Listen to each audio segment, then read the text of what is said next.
بسم اللہ الرحمن الرحیم۔ سیرت طیبہ صلی اللہ علیہ وسلم، سبق نمبر 5۔ قبیلہ بنو جرہم کیسے آیا؟ ملک یمن کا ایک کھانا بدوشوں کا قبیلہ تھا جس کو بنو جرہم کہا جاتا ہے۔ وہ لوگ وہاں سے گزر رہے تھے، اچانک دیکھا کہ کچھ پرندے اڑ رہے ہیں اور عموماً پرندے پانی کے قریب اڑتے ہیں۔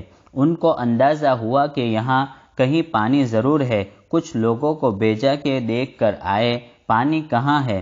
دیکھا کہ یہاں ایک خاتون بیٹھی ہوئی ہے۔ ان سے اجازت لی کہ ہم لوگ یہاں آنا چاہتے ہیں، آپ کی اجازت ہے؟ فرمایا اجازت تو ہے، لیکن پانی پر تمہارا کچھ حق نہیں رہے گا، پانی ہمارا ہے۔ چنانچہ وہ قافلے والے وہیں آ کر بس گئے۔ حضرت اسماعیل علیہ السلام کی پہلی شادی۔ حضرت اسماعیل علیہ السلام بڑے ہو کر جوانی میں داخل ہو گئے تو انہی میں سے ایک عورت سے آپ نے شادی کر لی۔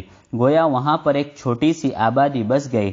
10 سال گزرنے کے بعد حضرت ابراہیم علیہ السلام ملک شام سے بچوں کی خبر گیری کرنے کے لیے تشریف لائے۔ حضرت اسماعیل علیہ السلام کے دولت خانے پر تشریف لائے، لیکن حضرت اسماعیل علیہ السلام شکار وغیرہ کی غرض سے جنگل گئے ہوئے تھے۔ اہلیہ سے معلوم کیا کہاں ہیں؟ انہوں نے فرمایا وہ باہر گئے ہوئے ہیں۔ آپ نے پوچھا کیا حال چال ہے، زندگی کیسی گزر رہی ہے؟ اہلیہ نے جواب دیا کہ بڑی تنگی میں گزر بسر ہوتی ہے۔ تو آپ نے فرمایا کہ جب وہ آئے تو میرا سلام کہنا اور ان سے یہ بھی کہنا کہ اپنی چوکھٹ بدل دے۔ چنانچہ جب حضرت اسماعیل علیہ السلام واپس آئے تو گھر میں معلوم کیا کہ یہاں کوئی آیا تھا۔ اہلیہ نے کہا کہ ہاں اس صفت کے ایک بڑے میاں آئے تھے۔ آپ نے فرمایا کچھ کہہ کر گئے ہیں؟ اہلیہ نے کہا کہ سلام کہہ کر گئے ہیں اور یہ بھی کہا ہے کہ اپنی چوکھٹ بدل دے۔ حضرت اسماعیل علیہ السلام نے فرمایا کہ معلوم ہے وہ کون تھے؟ وہ ہمارے والد محترم تھے اور وہ یہ کہہ کر گئے ہیں کہ میں تمہیں طلاق دے دوں۔ چوکھٹ بدلنے کا مطلب یہی ہے۔ چنانچہ ان کو طلاق دے دی۔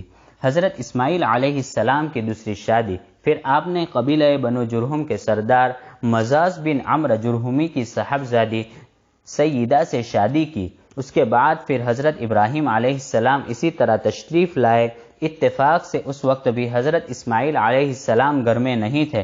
پوچھا کہ کہاں گئے ہیں؟ اہلیہ محترمہ نے کہا کہ روزی روٹی کی تلاش میں گئے ہوئے ہیں۔ اہلیہ محترمہ نے ان کا بڑا اعزاز و اکرام فرمایا۔ حضرت ابراہیم علیہ السلام نے فرمایا کہ ان سے سلام کہنا اور یہ بھی کہنا کہ اپنی چوکھٹ مضبوطی سے پکڑے رہے۔ چنانچہ حضرت اسماعیل علیہ السلام تشریف لائے۔